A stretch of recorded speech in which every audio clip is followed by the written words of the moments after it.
Hello everyone, आज के video में हम important topics of AC circuit and dual nature of radiation matter देखेंगे फॉर महाराष्ट्र एचएससी बोर्ड 2023 के लिए। जैसा कि जो बोर्ड का एग्ज़ाम है वो अब लगभग 2 मंथ ही बाकी है, ठीक है।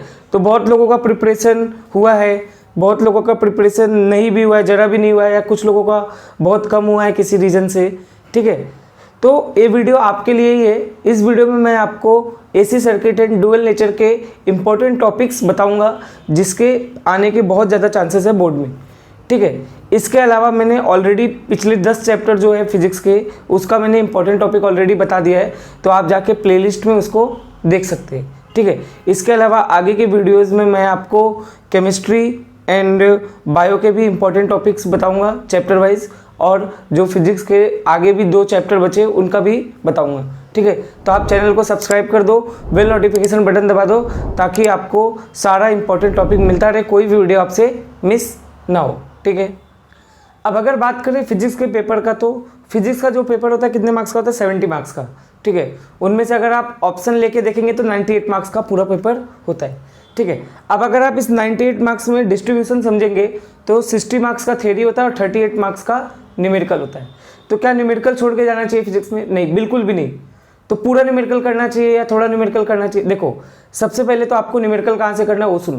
न्यूमेरिकल आपको एक्सरसाइज से और एग्जाम्पल से करना है।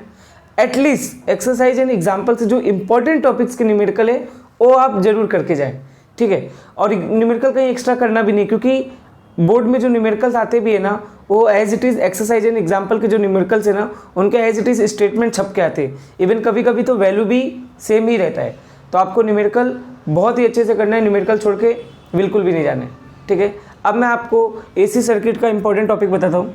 एसी सर्किट में सबसे पहले आपको एलसीआर का सीरीज सर्किट पढ़ना है, बहुत अच्छे से पढ़ना है, पूरा डिटेल में पढ़ना है। वोल्टेज एंड इम्पीडेंस निकालने का डेरिवेशन भी करना है और सारे पॉइंट्स इसके बहुत अच्छे से करने हैं, क्योंकि अगर न्यूमेरिकल भी आएगा ना तो एलसीआर सीरीज सर्किट से जो फॉर्मूले है ना उन्हीं से रिलेटेड न्यूमेरिकल आएगा, ठीक है। रेजोनेंट फ्रीक्वेंसी आपको बहुत अच्छे से पढ़ना है, ठीक है। उसके सारे पॉइंट्स फार्मूला अच्छे से करना है। ये 2 पार्ट आप बहुत अच्छे से करके जाओ, क्योंकि न्यूमेरिकल अगर पूछेगा बिना तो इन्हीं 2 पार्ट से पूछेगा, ठीक है।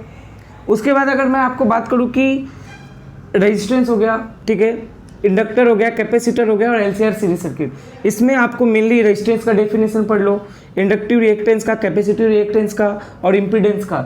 सिर्फ इन तीनों का डेफिनेशन ही 3-3 मार्क्स का 3 बार पूछ चुका है। तो ये सब अच्छे से करके जाओ। एटलीस्ट इनसे रिलेटेड, ये सब जो रिलेटेड है ना, ये 2 टॉपिक, इनसे रिलेटेड फार्मूला सारा पॉइंट आप कवर करो और इन सब का डेफिनेशन वगैरह बहुत अच्छे से करके जाओ, ठीक है। तो ये हो गया एसी सर्किट के जो इंपॉर्टेंट टॉपिक्स थे। अब देखते हैं dual nature of radiation matter के इंपॉर्टेंट टॉपिक्स। तो इसमें मेनली आपको 2 ही टॉपिक पढ़ना है, एक तो फोटो इलेक्ट्रिक इफेक्ट, एक तो डी ब्रॉगली हाइपोथेसिस, ठीक है। और मैंने इन दोनों टॉपिक का, photo electric effect and de Broglie hypothesis का, इसका वीडियो अलग से बनाया है।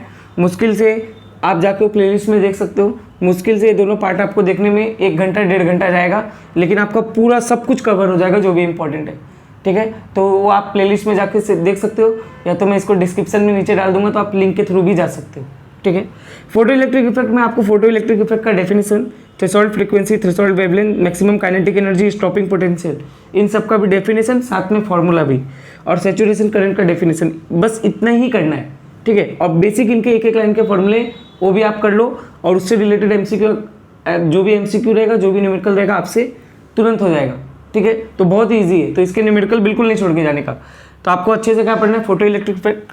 फिर उसके बाद आपको डी ब्रॉगली हाइपोथेसिस पढ़ना है, उसका एक्सप्रेशन डिराइव करना है। साथ में आपको, और डी ब्रॉगली हर साल पूछा जा रहा है 4 नंबर में, साथ में आपको 5 फार्मूला पढ़ना है। 5 फार्मूला, इसमें 5 फार्मूला रहेगा, 5 फार्मूलेस, वो आपको बहुत ही अच्छे से करना है, ठीक है। मेरे वीडियो में भी जाके आप वो 5 फार्मूलेस देख सकते हो। तो ये दोनों आपको करने में मुश्किल से 1 से 1.5 घंटा जाएगा। अगर आपने इतना कर लिया तो आपका डुअल नेचर पूरे तरीके से हो जाएगा, कुछ भी एक्स्ट्रा करने का गरज नहीं है, ठीक है। तो ये मैंने आपको पूरा AC circuit and dual nature of radiation matter के इंपॉर्टेंट टॉपिक बता दिया। साथ में आगे के वीडियो में मैं बाकी के बचे दोनों चैप्टर का फिजिक्स का इंपॉर्टेंट टॉपिक बता दूंगा, एंड उसके आगे केमिस्ट्री एंड बायो के भी important topics chapter wise upload करूंगा, ठीक है। तो आप चैनल को सब्सक्राइब कर दो, बेल नोटिफिकेशन बटन दबा दो, ताकि आपसे कोई भी वीडियो मिस ना हो, ठीक है। Thank you.